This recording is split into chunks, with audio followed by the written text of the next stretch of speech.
My name is Rhonda Perry. I'm a fifth-generation farmer from Missouri. I'm currently in Howard County. I spent all my adult life there raising cattle and row crops, and I'm also the program director of the Missouri Rural Crisis Center. We're a farm and rural organization with 5,600 member families, about 10,500 individual members, and we work on federal, state, local policy issues related to supporting and promoting family farms, independent family farm agriculture, and the food system.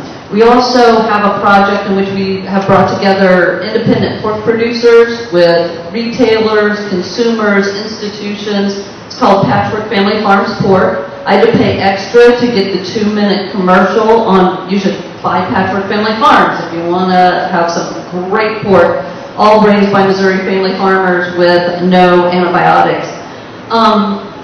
We have a long history working on this issue, but I think the most important thing here, and I think it's been said, livestock is a key to the state of Missouri. It's always been the key for the state of Missouri. And I think pork is an industry that we can look at. It's a good industry we can look at because within one generation, it's gone from tens of thousands of family farmers raising hogs on their farm to just less than 2,000 family farmers raising hogs on their farm. So I think what we've seen is this vertical integration, and we can look at it and we can see what it looks like, what the corporatization of an industry really looks like. So right now, 2/3 of control of the entire pork market is held by 4 corporations: Smithfield, Cargill, Tyson, and JBS, 2 of which are foreign-owned companies. So a significant amount of our pork supply is controlled by 2 foreign companies and 4 total, 2/3. Eichelberger Farms is a part owner of the 2nd largest pork producer in the country, Triumph Foods. And I think what I want to focus a little bit on is sort of what we heard was going to happen in the pork industry and what really happened in the pork industry, particularly in Missouri. Obviously, what we hear is this is the most efficient way to raise livestock, the most efficient way to produce meat. It's the most environmentally sound, and it's what we got to do to have cheap food. What we forget to think about, or sometimes don't even know about, is that this type of production that got us to this corporate control of just 4 corporations controlling 2/3 of the hog market really was dependent upon the existence of CAFOs. It couldn't have been done without the existence of CAFOs. And I think that's an important thing for us to know. And what happened was CAFOs, unfortunately, turned out not to be as efficient as they claimed to be. They're very dependent upon taxpayer dollars. Millions of taxpayer dollars are spent to subsidize it. In a 5-year period of time, $175 million went from conservation dollars that could have been going to family farmers to support EQIP funding for new and expanding CAFOs. USDA loans. USDA guaranteed $264 million worth of loans for these operations. Of course, the interesting thing is during that same period of time, USDA also had to spend $50 million buying additional pork off the market because there was a glut on the market. So unfortunately, our policy system is broken. USDA is spending money to put up these new operations, and then they're spending money to take the product out of the marketplace because it's overwhelmed and prices hit rock bottom. So I think the other key thing is that they haven't had to really compete, these corporations, because we don't have enforcement of antitrust laws, and that's not really an accident. The other thing is they haven't really been as environmentally sound as they said. And I will say, and I think Terry could back this up, what we heard in 1989, for 10 years we heard the lagoon system is the most environmentally sound system there is. They will not leak for 268 years. They cannot leak. It's not possible for there to be spills in the waterways of the state. That's what we heard. That we heard for 10 years. Even though during that 10-year period of time, we had spill after spill after spill. Missouri actually had more spills in a 2-week period of time from premium standard farms than we had had in all of agriculture put together up until the late 90s. Iowa, actually since 1996, has had 728 documented spills into the waters of the state. I think it's true. They have some problems in Iowa, and I don't think we need to become Iowa. Missouri, just since 2013, has had spills from CAFOs in 7 counties. That doesn't even include the last 5 months from the DNR. So I think one thing, and now we've gone to another system that we say is the most environmentally sound.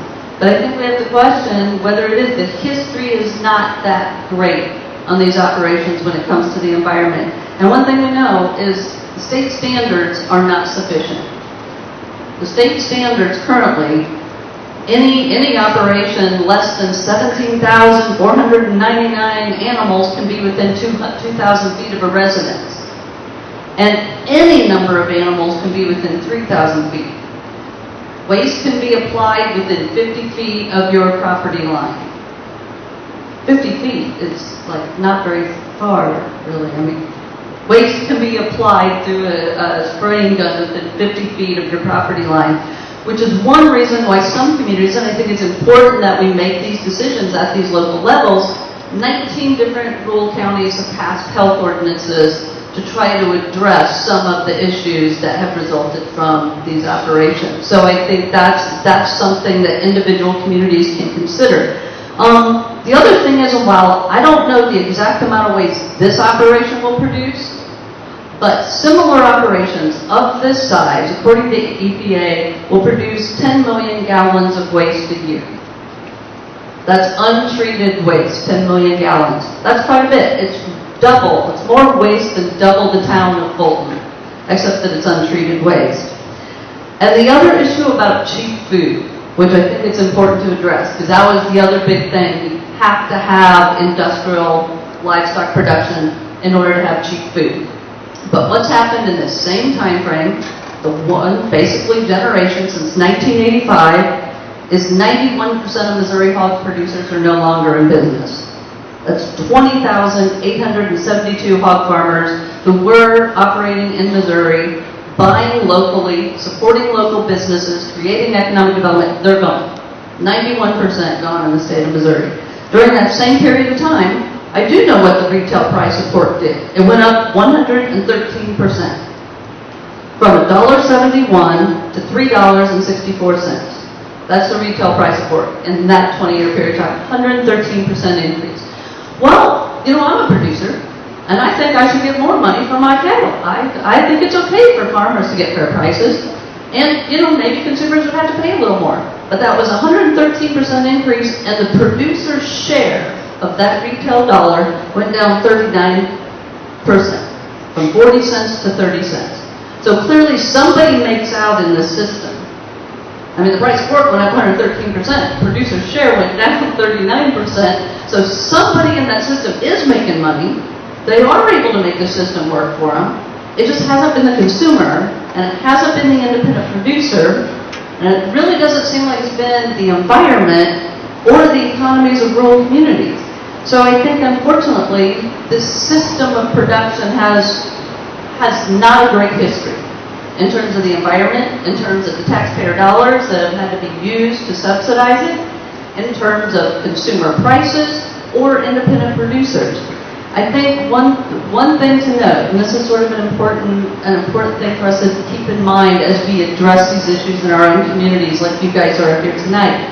There's only 520 CAFOs in the state. I mean, that sort of seems like a lot, but it's 0.5% of the farming operations in this state.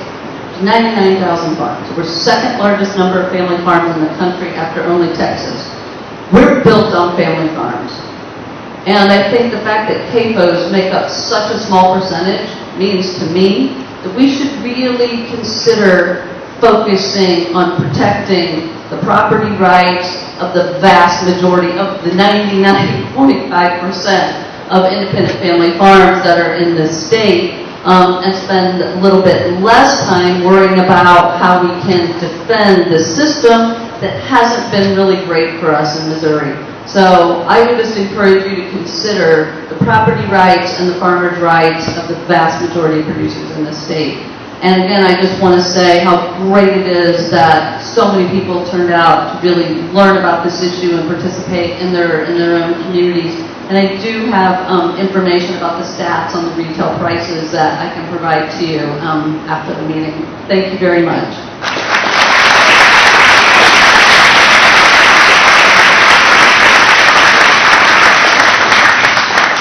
We're going to open up the